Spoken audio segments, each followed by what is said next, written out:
In this video, we're diving into AITAH for refusing to give out my son's saving account informatio.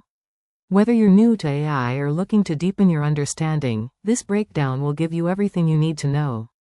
First, let's establish the basics of AITAH for refusing to give out my son's saving account informatio. Understanding the fundamentals is crucial before you move forward. This sets the foundation for everything else in this video. Next, we'll look at the practical applications. How does AITAH for refusing to give out my son's saving account informatio actually work in real-world scenarios? This is where things get interesting, because you'll see exactly how this applies to your own work and projects.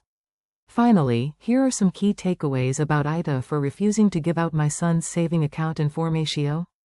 The most important thing to remember is to start experimenting. You'll learn best by doing, so pick one aspect covered in this video and try it out. That covers the essentials of AITAH for refusing to give out my son's saving account informatio.